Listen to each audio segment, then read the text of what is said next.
18장에서 이제 실로에 모여서 회막이 세워지게 되는데 실로 지역은 이렇습니다. 지금 현재 실로는 이런 모습이고 실로도 산지 지역입니다. 이게 이스라엘이 산이 그렇게 높지는 않아요. 근데 우리나라는 좀 특이한 나라입니다. 이게 아 산이 너무 높죠. 근데 외국에서는 저 정도 되면 산이라고 해요. 그래서 여기에 그 모여가지고 회막을 세우고 다 하나님께로 왔는데 이스라엘에서 여전히 아직 땅을 분배받지 못한 자가 일곱 지파였거든요.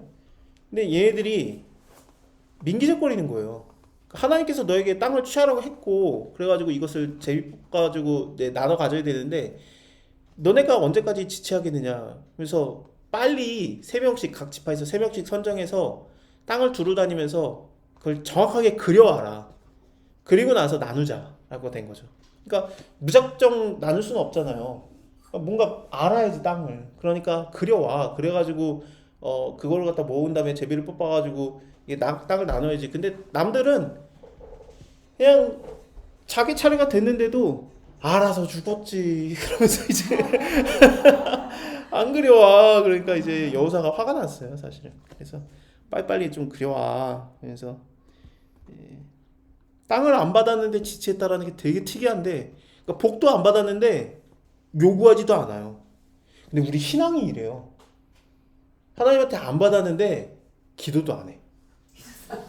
그게 그거 생각하면 이해가 되긴 해요. 근데 왜 그랬을까?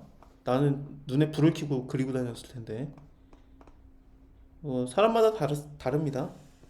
그래서 다른 지파들이 땅을 받게 되는데 일단은 베냐민부터 챙겨줍니다. 베냐민 지파가 제비를 뽑아서 이 땅들을 받았다라고 하면서 베냐민 지파를 챙겨줬던 이유는 그 베냐민은 요셉의 같은 그 어머니를 두고 있었던 자였고 그 다음에 아버지의 또 사랑을 받았죠. 내 오른편의 아들이다 그러면서 옆에 두었고 그래서 베냐민을 굉장히 사랑했는데 근데 에브라임 박살나지 므낫세 죄 들어가지 그리고 또 베냐민도 죄 들어가지 그러면서 사사기 때는 복을 받은 자들이 박살이 나는 것이 좀 보여집니다. 그러니까 지금은 복을 받았다고 좀만 지나가면은 또 그래도 괜찮을까 하나님 잘 믿는가 그렇지는 않은 것 같아요 인간이.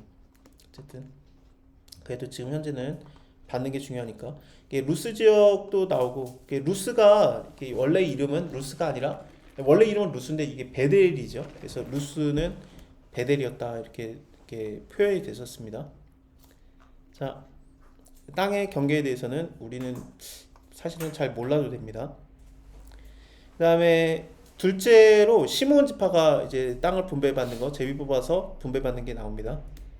시몬 지파는 유다 안에 들어가게 되는데 숫자가 22,200명으로 그게 굉장히 줄었거든요. 그러니까 군인으로 나가서 싸울 수 있는 숫자가 원래 처음 숫자를 쓸 때는 거의 8만 명에 가까웠어요. 근데 22,200명으로 줄어들면서 4분의 1 토막이 나면서 유다 자손들 안에 복속이 돼서 보호를 받는 그런 식으로 됩니다. 그리고 나중에 사라지게 됩니다. 스불론 지파, 이사갈 지파, 아실 지파, 그리고 여섯째로 납달리 지파, 그리고 일곱 번째로 단 지파가 다 줄줄이 땅에 대해서 분배를 받습니다. 단 지파는 그 받은 땅이 여기 해변 땅 쪽을 받게 되는데 결국에는 단 지파가 져요. 굉장히 거대한 지파였습니다. 거의 7만 5천 명 정도 되는 군인만 어마어마한 지파였는데 유다 지파랑 거의 장울결 정도였거든요. 유다 지파는 이걸 다 얻었는데 단 지파는 여기를 얻겠다고 해놓고 졌어요. 그래서 여기서 떠돌다가 이 위에 가가지고 이 위로 가서 라이스 땅을 얻게 되는 곳에 됩니다. 그래서 이 땅은 그냥 잃어요.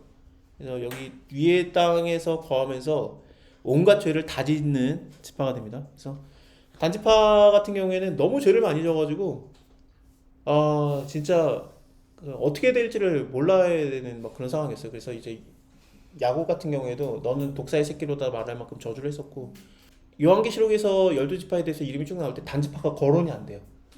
그런 거라든지 좀 많이 문제가 심각했죠. 예수님께서 베드로를 데리고 올라가가지고 사람들이 날 누구라고 하느냐, 넌 날 누구라고 하느냐, 주는 그리스도시요 살아계신 하나님의 아들입니다. 그랬을 때 거기가 어디냐면 단지파 땅에서 가깝습니다. 예, 그래가지고 그런 거 보면은 예수님이 우상이 드글드글하는 곳에서 베드로한테 넌 날 누구라고 하느냐라고 물어봤던 거고, 베드로는 하나님의 아들입니다. 그러니까 잘하였도다. 그건 네가 알게 된 것이 아니라 네 아버지가 알게 준 게 아니라 하나님이 아버지가 알게 한 것이다. 그렇게 얘기해 주면서 그 신앙 고백을 굉장히 좀 존중해 주죠. 그 전에 뭐 물론 뭐 무리도 걷고 별일이 다 있었습니다. 그래서 예수님을 인정할 수밖에 없었는데 어쨌든 그걸 얘기한 다음에 이제 내가 하나님의 아들임을 인정했으니까 하나님의 아들은 어떻게 해야 되느냐, 아버지의 뜻은 뭐냐, 내가 이제 좀 있으면 죽는다 그랬더니 예수님 죽으시면 안 되죠 그랬더니 바로 사탄아 물러가라. 그게 같은 장에서 나옵니다. 그래가지고 베드로의 생각은 어떠냐, 예수님을 하나님의 아들로 고백하는 것이 진짜 자기가 얘기한 게 아니라 하나님을 통해서 얘기한 거예요. 이게 쉽게 말하면은 입으로 시인하여서 의에 이르고 이게 그거예요. 그래서 내가 뭐 저번에 우리가 굉장히 좀 심도 있게 얘기했던 거, 사람이 죽기 전에 그래 나 예수님 믿을래, 그러면 그게 과연 천국 가는가라는 거에서 그런 고백일까 아닐까는 사실 우리가 결정하기는 어렵습니다만 좀 많이 생각을 해볼 문제예요. 과연 그게 영적 기도일까? 그러니까 저는 언제나 이렇게 생각해요. 주여 했다고 다 천국에 가는 게 아니기 때문에 저게 말한 게 저렇게 그래 내가 하나님 믿을게 하고 딱 죽었으면은 그 사람이 과연 천국에 갔는가 아닌가 그건 몰라요 사실. 근데 우리는 어떻게 말하냐면은 천국 갔어 걱정 마요 막 그러는데 천국 갔으면 좋겠네요. 신앙 고백을 한 거라고 하나님이 여겨주셨으면 좋겠네요. 그렇게 말하는 게 옳습니다.